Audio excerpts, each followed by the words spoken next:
A man who spent his life portraying power, restraint, and quiet authority did not meet his end in the chaos of flashing cameras or the sterile luxury of a Hollywood mansion.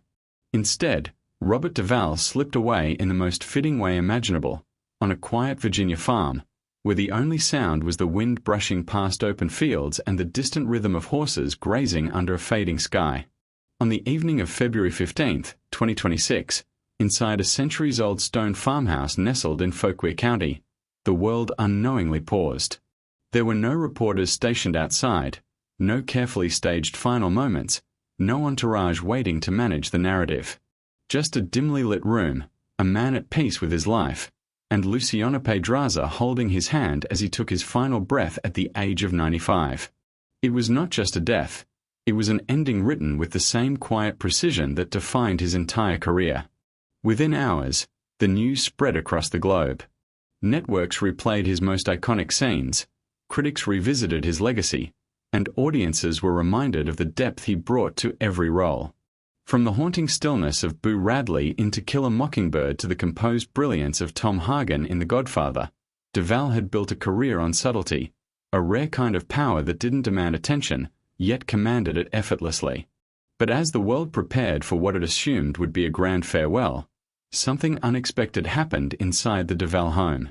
The family released a statement that felt almost out of place in modern celebrity culture.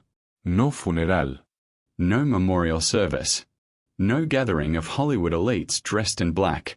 Instead, they asked people to honor him in the simplest way possible. Watch a great film, tell a meaningful story, or take a quiet drive through the countryside. It was a request that stopped people in their tracks, not because it was extravagant, but because it wasn't. And in that simplicity lay the truth of who Duvall really was. A man who spent decades avoiding the noise, who never allowed fame to redefine him, and who, even in death, refused to become a spectacle. Behind that quiet goodbye stood a life of extraordinary achievement. Over 7 decades, Duvall built a body of work that most actors could only dream of. He stood shoulder to shoulder with legends, shared scenes with icons, and earned the respect of generations. Directors like Francis Ford Coppola saw in him something rare early on, a performer who didn't just act, but inhabited silence itself. Fellow actors like Al Pacino called him a born actor, someone whose presence elevated every scene without ever trying to dominate it. Yet, for all his success, Duvall never played by Hollywood's rules. When offered a return to The Godfather Part 3, he walked away, not because he didn't value the role, but because he valued fairness more. Being paid significantly less than Pacino wasn't just a financial issue. It was a matter of principle. And so, he said no. That decision cost him millions, but it preserved something far more important to him, his sense of self. This pattern repeated throughout his life. When studios hesitated to fund The Apostle, Duvall didn't abandon the project. He invested his own money, risking millions to tell a story he believed in. It wasn't a safe move. It wasn't even a logical one. But it was honest, and that was always enough for him. Over time, those choices quietly built a fortune estimated between $50 and $70 million. Not through blockbuster paychecks alone, but through consistency, discipline, and an instinct for meaningful work.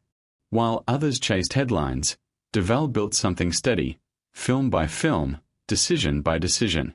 But the most revealing chapter of his life wasn't written on a set. It was written on 360 acres of Virginia land. While Hollywood's biggest stars invested in mansions overlooking the ocean, Duvall turned inward, toward nature, toward stillness. His farm became his refuge, a place untouched by the pressures of the industry. There, he lived a life that felt almost disconnected from the fame he had earned. He rode horses, watched sunsets stretch endlessly across the horizon, and transformed a barn into a tango hall where music and movement replaced red carpets and premieres. And at the center of that life was Luciana. Their story began not on a film set or at an award ceremony, but in a bakery in Buenos Aires. A chance moment. A missed flower shop. A random decision that led him inside. And there she was, unaware of who he was, uninterested in his fame, simply present in the moment. It was the kind of meeting that feels too improbable to be real, yet somehow defines everything that follows. They shared the same birthday. They built a life rooted in simplicity, traveling between Argentina and Virginia, dancing tango, supporting charitable work through their foundation, and choosing privacy over publicity. Despite their deep bond, they never had children. It was a quiet absence in an otherwise full life. So when Duvall passed, there were no traditional heirs waiting in the wings. No children to inherit the legacy.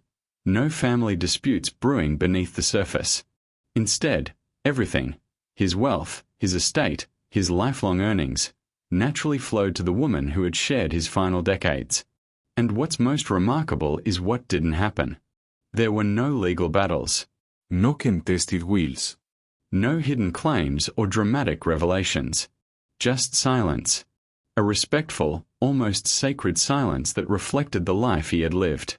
In an era where celebrity estates often unravel into chaos, Duvall's remained intact, untouched by greed, untouched by conflict. Because in the end, the fortune was never the point. The real weight of his passing wasn't measured in dollars, but in absence. The empty chair at the farmhouse table. The quiet barn where tango music once played.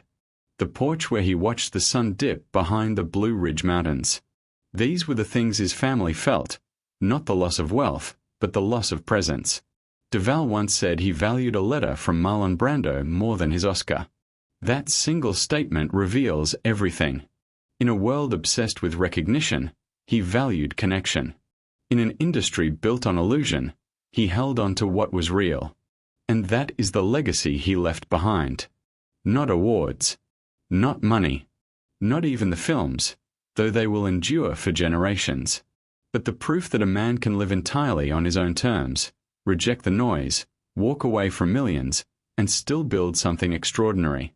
A life defined not by what the world expected, but by what he quietly chose, day after day. His family didn't cry because of what he left behind.